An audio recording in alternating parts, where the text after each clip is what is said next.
അല്ല, ആക്ഷേപം എനിക്ക് കിട്ടിയപ്പോൾ സ്വാഭാവികമായിട്ട് SIT ആണല്ലോ ഇപ്പോൾ കാര്യങ്ങളെക്കുറിച്ച് അന്വേഷിക്കുന്നത്. അതാണല്ലോ ഹൈക്കോടതിയുടെ ഡയറക്ഷൻ. അതുകൊണ്ടാണ് SITയുടെ കേസിൻ്റെ നേതൃത്വം നൽകുന്ന വെങ്കടേശ്വരനെ കത്ത് നൽകിയത്. അല്ല, അതിനെക്കുറിച്ച് വന്നിട്ടുള്ള ആക്ഷേപം ഈ സ്വർണ്ണപ്പാളി കേസിൽ പ്രതികളെ മർമ്മസ്ഥാനങ്ങളിൽ വയ്ക്കാൻ ആവശ്യപ്പെട്ടു എന്നും ഒക്കെയുള്ള പരാതികളാണ്. ഏതായാലും പരാതി കിട്ടിയ സ്ഥിതിക്ക് ഇതിൻ്റെ ഇപ്പോൾ അന്വേഷണ ചുമതല SITക്കാണ്.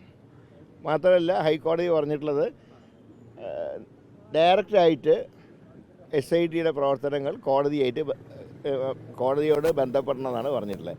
അതിൻ്റെ അടിസ്ഥാനത്തിൽ കിട്ടിയ പരാതി SITക്ക് അയച്ചു, അത്ര തന്നെ. പരാതി വന്നിട്ടുള്ളത് യൂണിയൻ്റെ ആൾക്കാരാണ് പരാതി വന്നിട്ടുള്ളത്. അപ്പോൾ അതിൻ്റെ മാർഗ്ഗം അത് തന്നെയാണ്. ഹൈക്കോടതി പറഞ്ഞിട്ടുള്ള SIT ആണ്.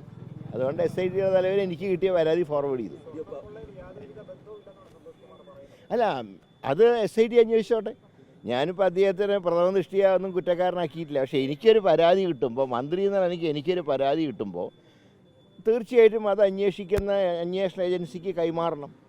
അല്ലാതെ എനിക്ക് അന്വേഷിക്കാനുള്ള ഇതില്ല. കാരണം SITക്ക് ഫുൾ പവർ ഹൈക്കോടതി കൊടുത്ത സ്ഥിതിക്ക് മന്ത്രിക്ക് അവിടെ പ്രത്യേകിച്ച് റോളില്ല. പക്ഷേ കിട്ടിയ പരാതി അന്വേഷിക്കണ്ടേ, അതിന് ഫോർവേഡ് ചെയ്തു, അത്രയേ ഉള്ളൂ. ഇല്ല, പരാതി കിട്ടിയാൽ അതിൻ്റെ മന്ത്രി എന്നുള്ള നിലയിൽ അതിൻ്റേതായിട്ടുള്ള നടപടി സ്വീകരിക്കണം. ഇപ്പോൾ സ്വീകരിക്കാവുന്ന നടപടി SITയുടെ തലവന് കത്ത് കൈമാറി. അല്ല എന്ന് വിചാരിച്ചിട്ട് ബോർഡ് തെറ്റ് ചെയ്താൽ ചൂണ്ടിക്കാണിക്കും. ഒരു സംശയം അക്കാര്യത്തിൽ വേണ്ട. കാരണം സ്വർണ്ണക്കൊള്ളയിൽപ്പെട്ട ആരെയും സംരക്ഷിക്കുന്ന ഒരു നിലപാടിനെയും ഗവൺമെൻറ് അംഗീകരിക്കില്ല.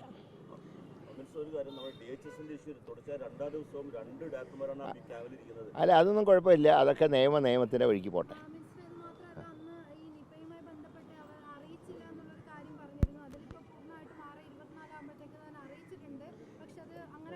ഞാൻ നിങ്ങളെ അഭിസംബോധന ചെയ്യുമ്പോൾ ഞാൻ നിങ്ങളോട് പറഞ്ഞ കാര്യം നിങ്ങൾക്ക് ഓർമ്മയുണ്ടല്ലോ. ആ വേദിയിൽ എൻ്റെ കൂടെ അന്ന് ആരാണ്ടായിരുന്നത്? അന്നത്തെ DHS എന്നോട് ആ നേരത്ത് സൂചിപ്പിച്ചോ. പിന്നെ പറഞ്ഞപ്പോഴാണ് അറിയോ, പത്രസമ്മേളനം കഴിഞ്ഞ് 1 മണിക്കൂർ കഴിഞ്ഞിട്ട്.